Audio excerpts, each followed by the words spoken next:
challenges, foreign and domestic. I will not send another generation of Americans to war in Afghanistan with no reasonable expectation of achieving a different outcome. President Biden defends withdrawing U.S. troops from Afghanistan, but he faces accusations he's leaving the country as it teeters on the edge of collapse. And Haiti's president is assassinated. What role will the U.S. play as the island nation falls deeper into crisis? Meanwhile, more cyber hacks with alleged links to Russia. Plus, 6 months after the Capitol attack, former President Trump sues social media companies for blocking access to his accounts. Next. This is Washington Week. Once again from Washington, moderator Yamiche Alcindor. Good evening. It's been 20 years since U.S. troops entered Afghanistan in the wake of the September 11th attacks in 2001. Thursday, President Biden announced a complete withdrawal of U.S. forces by August 31st. The move will end America's longest war. Here's President Biden explaining the mission there. The United States did what we went to do in Afghanistan, to get the terrorists who attacked us on 9/11 and deliver justice to Osama bin Laden. We achieved those objectives. That's why we went. We did not go to Afghanistan to nation build. But there are serious concerns about what will happen once the U.S. is gone. Republican Senator Lindsey Graham criticized the move. He tweeted that he fears it will be President Biden's, quote, biggest mistake yet.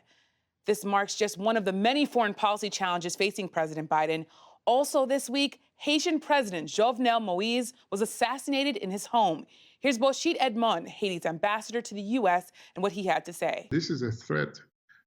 They killed the president of Haiti today, but it is a threat on the democracy of our region. So it's very important for us, for all of us, to consider how we can work together and to make sure that those things do not repeat in our region, in our continent. Now, pressure is building on one key question. Is the U.S. doing enough to help the island nation? Meanwhile, in recent days, another ransomware attack hit American companies, and the Republican National Committee confirmed that their IT provider was breached by hackers believed to be Russian. On Friday, President Biden spoke to Russian President Vladimir Putin about the cyber attacks. He says the U.S. will act against the hackers if Russia does not. And this week marks the 6-month anniversary of the January 6th attack on the U.S. Capitol. Joining us tonight are some of the best reporters covering it all. Miami Herald, Haiti and Caribbean reporter Jacqueline Charles. She is joining us now from Port-au-Prince, Haiti.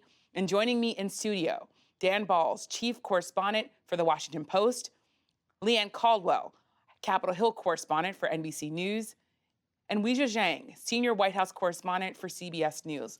I want to start with foreign policy. I want to come to you, Weijia. Talk to us a little bit about the decision to pull out of Afghanistan. President Biden has been out forcibly defending his decision. Right, and that's exactly what happened yesterday. The real news was that his deadline actually moved up from what he initially set for September 11th, and now he plans to get all the troops out by the end of August. And this was an opportunity really to again explain why. And he made very clear that from the beginning, the U.S. was out for two objectives and wanted to accomplish one, hunting down and capturing Osama bin Laden, and two, eliminating al-Qaeda's threat to the homeland. He said those were both accomplished, and therefore it is time to pull out. And so he got a lot of questions about the civil war that looks like is already unfolding and about the fall of the Afghan government and whether the U.S. would bear any responsibility for civilian lives, for the chaos that is likely to erupt. And he said no, because we have done our part, not only for those two things, but also training and equipping the Afghan forces that he said had the capacity to defend themselves. Now, his own intelligence community assessed that it was likely that Kabul would fall, maybe even in the next 6 months. And I asked him about that, and he rejected that assessment. I don't know if, he meant that the content was wrong or that assessment was wrong, but we widely reported, along with several other outlets, that that is what they found, that it was likely going to happen. But even if that were the case, he has made very clear that his priority is national security, national interest, and he believes this is absolutely the right move. And Weijia, we were there in the White House together questioning him about this. He rejected the idea that this was going to be the responsibility of the U.S. to nation build here. He also rejected any sort of comparisons to Vietnam when I questioned him about that. Dan, I want to come to you. He would have been he is the fourth commander-in-chief to oversee this war in Afghanistan. Talk about what you see in this decision-making and what it says about Biden and its foreign policy agenda. Well, I mean, one thing you can say about it is that there is a line of consistency about what President Biden has thought about this for many, many years. During the early stages of the Obama administration, when they did a major reevaluation of what to do, and there was a request to send more troops, a significant increase in troops, which they ultimately did, Joe Biden, as vice president, was against that. He argued against that. And so what he has done now as president is fulfill the ideas that he had pursued as vice president and earlier. So on that sense, he's consistent. He's right that the initial goals were, as he said, to get Osama bin Laden and to try to make it impossible or less possible for Afghanistan to become a breeding ground for terrorists. But as with all of these missions, you know, the role of the United States expanded, and we wanted to do other things beyond training the Afghan military forces. We wanted to bring general stability to the country if possible, which no outside country has ever really been able to do there. We wanted to do something to make it better life for women and girls in Afghanistan who now face, you know, a setback if the Taliban really do take over. So those were things that, in a sense, part of the mission creep that we're now walking away from, and there will be consequences of that. But he's made clear he's prepared to accept those consequences. And Leigh and Dan is very clear here, and the president was very clear. He is willing to accept the consequences of this decision. How is this playing on Capitol Hill? We pointed out, of course, Lindsey Graham, who has been critical on a number of things. No surprise there that he's critical on yet another thing. But what are you hearing on Capitol Hill? And Senator Graham was also critical when President Trump was talking about removing forces from Afghanistan as well. But it's more than Lindsey Graham on Capitol Hill. Senate Minority Leader Mitch McConnell, he put out a scathing statement a couple of weeks ago, really criticizing this plan. And Republicans are prepared to make President Biden own this decision. Now, this was a decision that a president was going to have to make at some point. His predecessors were unwilling to do it. And now that President Biden has done it, Republicans are going to sound the alarm. And this is not a story that is going to end today. This is a story that that's going to develop depending on what happens in Afghanistan moving forward. And this is something that could have big political consequences, perhaps, for President Biden, even though the American people at this point are supportive of it. And talking about a story that's going to continue and that's ongoing, we want to turn now to Haiti and the assassination of the president there, Jovenel Moise. Now, the prime minister said the country is in a state of siege as many remain shocked. On Wednesday, I questioned President Biden about the situation. What's your reaction, Mr. President, to the Haitian president being assassinated? We need a lot more information, but it's very worrisome about the state of Haiti. Jackie, you're the best reporter on Haiti and the Caribbean in the world. I'm so happy that you can join us.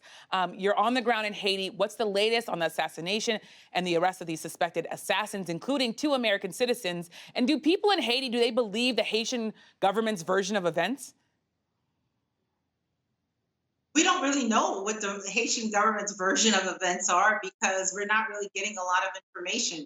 Last night, they announced that there were 28 in all, 26 of whom are Colombians, 2 of whom are Haitian Americans, but we still don't know how they gained access to the president's home, and yet they could not find their way out of the area, out of the neighborhood. And I have to tell you that some of these arrests, there were 17 arrests, 15 of whom were Colombians, and they were made by the population. And in fact, last night when I returned to my hotel, there were 2 additional arrests that were made, and it was the population that went and grabbed these people and turned them over to the police.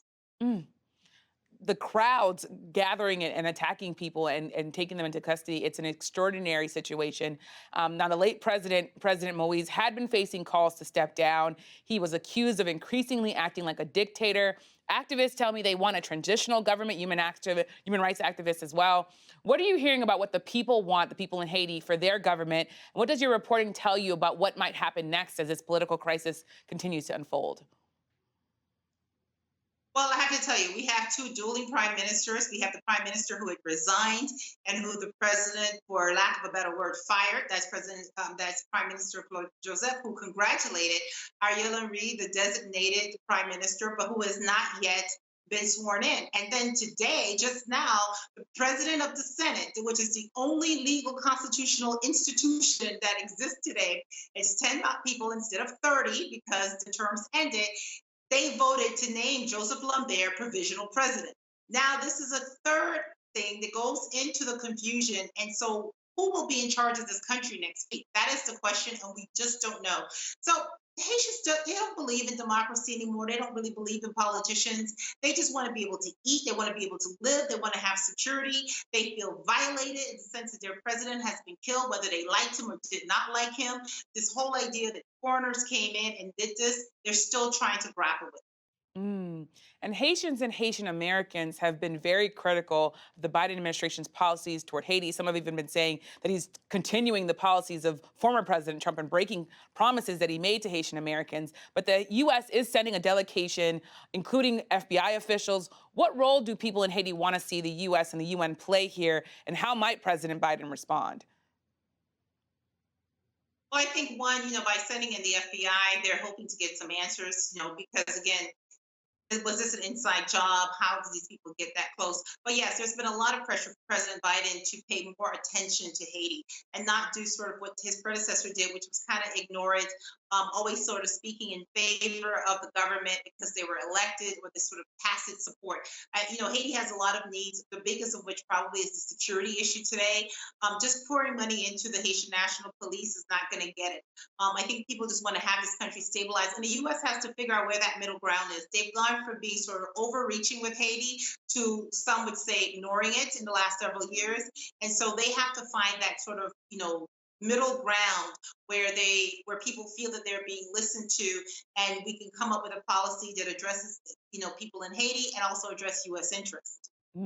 Well, Jackie, thank you so much for sharing your reporting. We're going to continue to follow it. I know you're on a number of breaking news stories, so I'm going to let you go, but thank you so much for your reporting and joining us tonight. And Dan, I want to now turn to you. Talk to me a little bit about what shift we might see in the U.S. policy here and what options President Biden has in front of him. The options are not particularly good. I mean, the United States has had a long involvement in Haiti. I mean, we occupied the country for 20 years back in the early part of the 20th century. We've had military forces there in the late 90s. Trying to bring stability, trying to create democracy. We sent enormous amounts of aid after the terrible earthquake in 2010, I think it was. We tried to do more after the hurricane that occurred a few years ago. Instability has been the rule, not the exception, in Haiti, and the United States' role has been to try to bring some stability to it.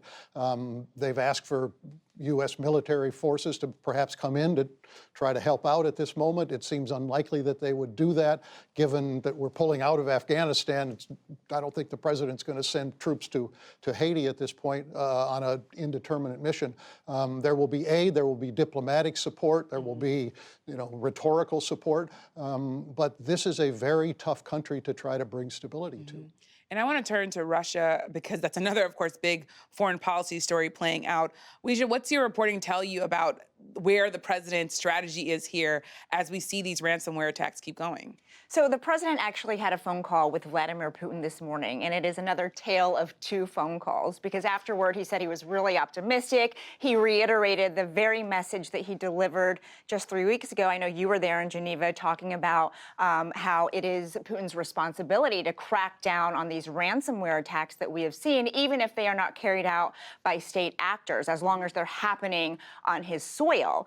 And then you have the Kremlin releasing a readout after the call saying that even though Putin noted Russia's willingness to curb criminal manifestations in the information space, they're claiming that no inquiries on these issues have been received from the U.S. in the past month. And that is very different from what, of course, the president himself just said, along with other officials in the administration who pushed back immediately and said that's not true. And in fact, the president again today today sent another warning. So what happens now is the retaliation, the response. And we do know, sources told us that in the next days or weeks, there will be action against Russia, some that we will see, some that we won't see. But the burning question is what it will take to actually stop Vladimir Putin. Even though he is denied any responsibility, he has the power to stop these people who are carrying out the attacks in Russia. And so far, he hasn't used it. And there's so much to unpack there, but I also want to go to the fact that Tuesday marked 6 months since supporters of then-President Donald Trump and right-wing militants attacked the U.S. Capitol. Washington is still piecing together exactly what happened. House Speaker Nancy Pelosi is putting together a select committee to look into the siege. Leanne, you were there on the day that the Capitol was attacked. What more do we know? What are the next steps here? Tell us more about this committee and what we can expect there, too. So everyone's waiting on what GOP leader Kevin McCarthy is going to do. He's allowed 5 seats on this committee. Speaker Pelosi has already appointed her 8 members. One of them is including Representative Liz Cheney, a Republican. And McCarthy has not publicly said if he's even going to appoint Republican members to this committee. But our sources are telling us on Capitol Hill that he is, in fact, going to do so. And he is currently talking to his members to determine who he is going to appoint. So who he appoints is going to set the direction and the tone of the committee, because he has a choice. He has a wide swath of Republicans in his conference that range from January 6 deniers all the way to Republicans who voted to impeach the former president because of January 6. So whatever he chooses is going to be heavily scrutinized. Is he going to take this seriously, or is he going to make a mockery of it? And my sense is that it's probably going to be somewhere in the middle. He's going to have a mix of members because a representative, for example, Rodney Davis, he's the head of the House Administration Committee. He's someone who voted in favor of creating the commission, the January 6th commission. He told me this week that Republicans were so fearful of the January 6th commission becoming political and bleeding into the election year next year.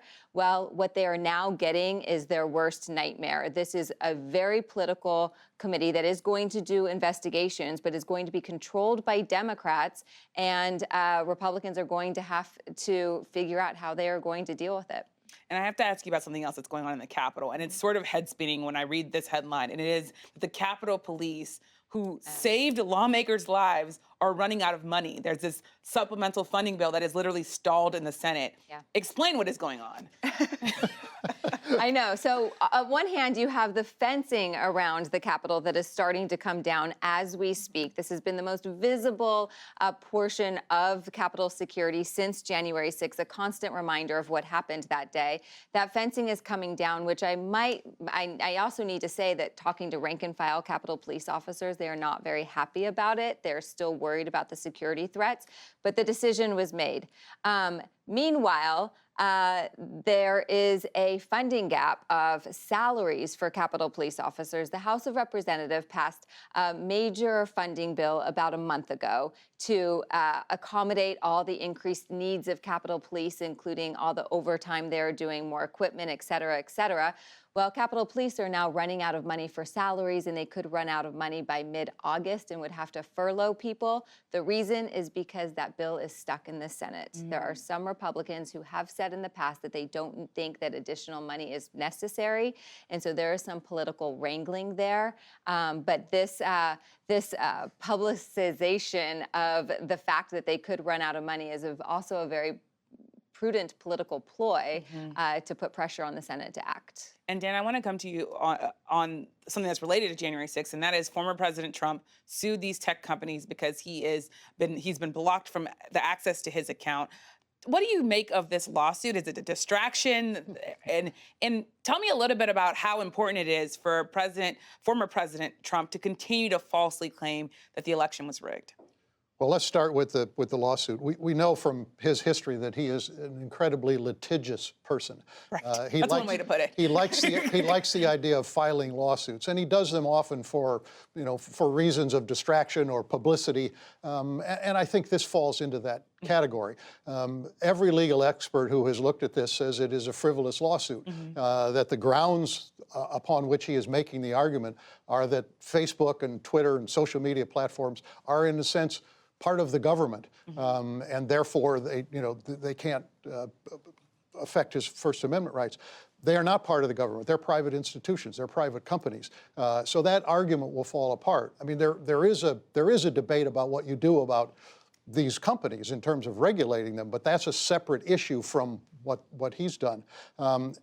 As for continuing to push the idea that this was a stolen election, a rigged election, it's simply, continuing to put, fuel on top of this fire within the base of the Trump support, and to try to keep that stirred up as a way both to keep him prominent, to disrupt his party in any ways he can, and to keep focus on the Democrats. And I think it's interesting. I think more Republicans are trying to walk away from that in quiet ways than perhaps at the beginning.